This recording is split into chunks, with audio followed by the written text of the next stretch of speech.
بچے رول رہے ہوتے ہیں, پاؤں میں پہننے کی چپل نہیں ہوتی ان کے پاس, تو اگر اللہ نے مال دیا ہے تو پھر بچوں کے لیے کچھ آپ کو بنا کے جانا پڑے گا, سمجھتے ہو؟ تو اس نیت سے کوئی کر لے تو ٹھیک ہے. یہ پتہ نہیں کہاں سے بات آئی تھی, یہ سوال پوچھا کیا تھا, ہم نکل کدھر کو لیے. کاروبار کا وظیفہ, مکان کا وظیفہ تو میں نہیں بتاؤں گا, ذاتی مکان ضرورت ہی نہیں ہے. کیا کاروبار کے لیے میں وظیفہ بتا دیتا ہوں. وہ وظیفہ یہ ہے کہ صبح اٹھ کے جاگنگ کرو, پہلے تو فجر کی نماز پڑھو, پھر جاگنگ کرو, پھر پٹھان روٹی کے 2 پراٹھے کھاؤ. اس سے آپ کو ملے گی موٹیویشن. جب کاکڑ دنہ ہو جائے گا, کاکڑ دنہ سمجھتے ہو؟ نئے نئے لوگ آتے رہتے ہیں, پرانے بور ہو جائیں گے. دیکھو قوالی جب شروع ہوتی تھی نا, شروع میں آرام آرام سے چلتا ہے, قوالی میں آرام آرام سے چلتا ہے نا, ایک ہی سر میں ہوتے ہوتے پھر کاکڑ دنہ ایک دم جوش میں آتا ہے. تو کاکڑ دنہ کا مطلب یہ ہوتا ہے ایک دم ہٹو بچوں کام ہو جائے اور ایک دم طبیعت میں جوش آ جائے. تو صبح فجر کی نماز پڑھو, پھر اس کے بعد کرو طبیعت سے جاگنگ, خوب پسینہ نکالو. پراٹھے نہیں کھاؤ, جو مرضی کھانا ہے کھا لو. اس تو ہو جائے گا, کیا ہو جائے گا, کاکڑ دنہ. آپ کی اسپیڈ بڑھ جائے گی. پھر آپ پلاننگ کرو میں نے کرنا کیا ہے, اور تہجد میں 2 رکعت پڑھ کے اللہ سے دعا بھی مانگ لو کہ اللہ مجھے رزق دے. حدیث میں آتا ہے اللہ تعالیٰ رات کے آخری حصے میں آسمان دنیا پہ آ کے کہتے ہیں حل میں مسترزقن ارزق لا, کوئی ہے روزی طلب کرنے والا, میں اس کو روزی دوں. تو وظیفوں میں ٹائم ضائع کرنے کے بجائے اس وقت 2 رکعت پڑھ کے اللہ سے کیا مانگ لو, روزی مانگ لو. ہمارے یہاں کیا کرتے ہیں, میں کسی کو بتاتا ہوں نا تہجد میں 2 رکعت پڑھ کے اللہ سے روزی مانگ لے, وہ تہجد میں 2 رکعت پڑھنے کے لیے اٹھتا ہے, اس کے بعد پھر سوتا ہے, 1 بجے اٹھتا ہے پھر وہ. تو اللہ کیا کہے گا, مانگ تو روزی رہا ہے, کام سارے نحوست والے کر رہا ہے. روزی کو دھکا دینے والی بات ہے نا. جو 1 بجے سو کے اٹھے گا, اور کراچی میں 2 بجے کسی کو فون کرتا ہوں, کہتے ہیں میں ناشتہ کر کے آ رہا ہوں, دوپہر 2 بجے میں کیا کر کے آ رہا ہوں, ناشتہ کر کے آ رہا ہوں. تو کاروبار گیا کہاں, تیل لینے. آپ کہہ سکتے ہو کہ میں فجر کے بعد جاگنگ کر کے رات کو تہجد میں 2 رکعت پڑھ کے اللہ سے دعا مانگوں گا, پھر فجر کے بعد جاگنگ کروں گا, پھر آپ کے مشورے پر 2 پراٹھے کھاؤں گا. اور کاکڑ دنہ 2 پراٹھے, یہ ویسے ہی کہہ رہا ہوں میں, مزہ آتا ہے کہنے میں یار, پتہ نہیں کیوں پراٹھے میں. باقی آپ جو مرضی کھاؤ, پراٹھے تو نقصان دیتے ہیں لیکن جو مرضی کھاؤ. اس کے بعد پھر میں جب یہ سارے کام کروں گا, میں دکان جاؤں گا تو میرے علاوہ کوئی بندہ شاپ پہ ہوگا ہی نہیں. تو کاروبار کیسے چلے گا صبح صبح؟ صحیح حدیث ہے بورک لامتی فی بکورہا, اللہ نے میری امت میں صبح کے وقتوں میں برکت. یہ میری بھی روٹین خراب ہوئی ہے, میری اپنی روٹین بھی خراب چل رہی ہے کراچی کی وجہ سے, لیکن اس کو سیٹ کرنے کی ضرورت ہے.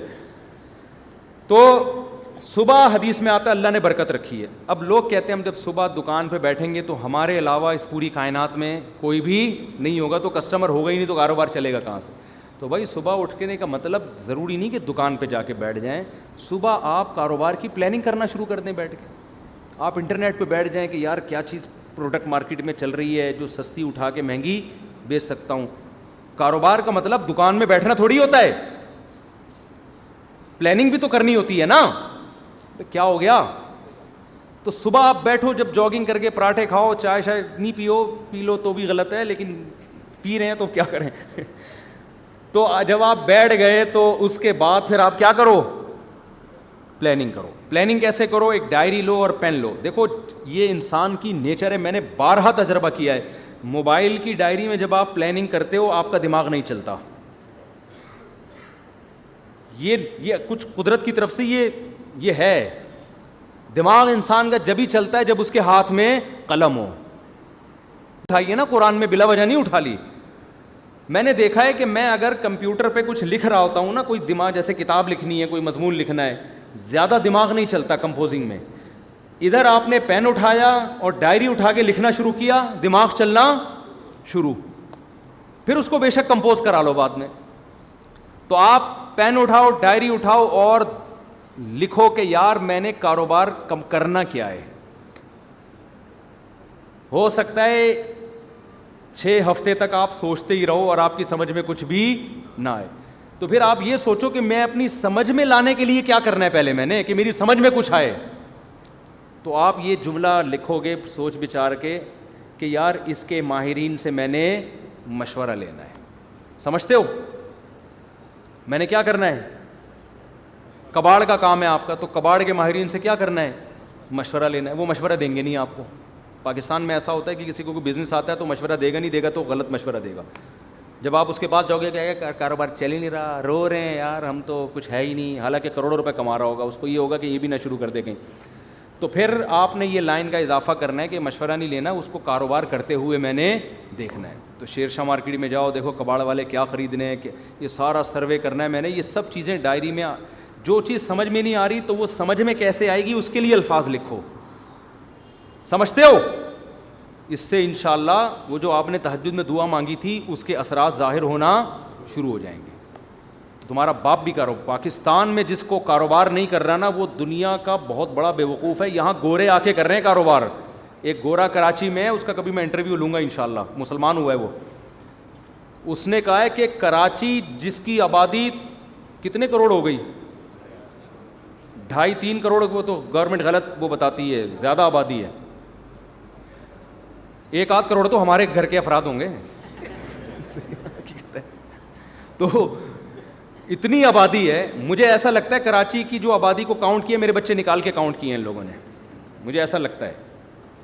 تو اتنی بڑی آبادی میں تو بھی اگر کسی کا بزنس, یورپ تو ترستا ہے ایسی آبادی کے لیے, سمجھتے ہو؟ گورے ترستے ہیں یار ہمیں ایسا کراؤڈ ملے کہیں ہم بزنس کریں. یہاں گورے آ کے کروڑ پتی بن گئے ہیں کراچی میں. تو کراچی میں اگر کسی کا کاروبار نہیں چل رہا ہے اس کا مطلب وہ کاروبار کے علاوہ دنیا کا کوئی اور کام کر لے, وہ پھر کہیں بھی نہیں چل سکتا. میں نے صدر میں دیکھا گرمیوں میں ایک آدمی کولر لے کے بیٹھا ہوا ہے ٹھنڈے پانی کا, لاکھوں روپے کماتا ہے اس سے, کیونکہ صدر میں پانی چاہیے ہر آدمی کو. وہ کولر لے کے بیٹھا ہوا ہے, پلا رہا ہے, لے بھی پی لے, سارا دن 5 روپے کا پتہ نہیں 10 روپے کا گلاس بیچ کے اسی سے ٹھیک ٹھاک. گنے کے رس والوں نے پراپرٹیاں خرید لی ہیں یہاں پہ, گٹکے والے بحریہ ٹاؤن میں گھر لے رہے ہیں.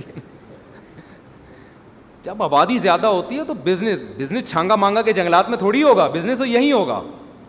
سبزی منڈی میں جا کے دیکھو کیسے کروڑ پتی, ٹماٹر بیچ کے ارب پتی بن گئے ہیں. تو کراچی میں تو آپ نے مائنڈ استعمال کرنا ہے, کھوپڑی استعمال کرنی ہے تو کھوپڑی بھی استعمال کرو, اور رات کو بیٹھ کے تہجد میں اللہ سے 2 رکعت پڑھ کے دعا مانگو. صبح دوڑو, اس لیے میں کہہ رہا ہوں کہ اگر صبح دوڑے نہیں تو پھر کیا ہوگا کہ سستی میں پڑے ہی رہو گے. شیر شاہ کون جائے کباڑ میں جا کے, اور اگر گئے تو کمر میں درد, گھٹنے میں درد. اور اس نے کہا کہ یار یہ ذرا اسٹیل تھوڑی سی اٹھائی, اور جس زاویے سے اٹھائی قیامت تک کے لیے ویسے ہی ہو گئے. ایک صاحب نے مجھے اپنا واقعہ سنایا, کہہ رہے میں حج کرنے کے لیے گیا, ان کی عمر 50 سے اوپر تھی, سچا واقعہ ہے. کہتے ہیں میں حج کرنے کے لیے گیا تو پہلے چکر میں رمل کرنا پڑتا ہے نا تھوڑا اکڑ کے, کہہ رہے میں نے یوں کیا تو میں یوں ہی ہو گیا, کیونکہ عادت ہی نہیں تھی ورزش کرنے کی, چلنے پھرنے کی. کہہ رہے ہیں ایسا پٹھے میرا پہلے جھٹکے میں ہی اٹکے ہیں, اکڑے ہیں, کہ اس کے بعد میں کافی ٹائم لگا دوبارہ نارمل کنڈیشن میں آنے میں. مالشیں ہوئیں, پتہ نہیں میڈیسن لیے, پھر جا کے وہ رمل ہی رہا ان کا. اب تک میرا خیال ہے رمل ہی ہوتا رہا ان کا, گھر میں بھی رمل کرتے ہوئے آئے ہو. تو یہ حال ہو جاتا ہے انسان کا. تو اس لیے میں کہہ رہا ہوں صبح دوڑو گے تو ذرا فائدہ ہوگا. تو یہ وظیفہ میں نے آپ کو بتا دیا, اس پر عمل کریں. پھر بھی پیسہ نہیں آیا تو اس کا مطلب اللہ نے آپ کی قسمت میں کیا لکھی ہوئی ہے, غربت.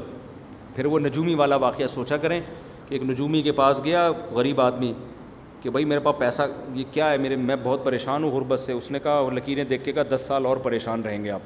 یہ خوش ہو گیا کہ پھر اس کے بعد شاید پیسہ آ جائے. اس نے کہا پھر پیسہ آئے گا. اس نے کہا نہیں, پھر آپ کو غربت کی عادت ہو جائے گی, پریشانی ختم ہو جائے گی.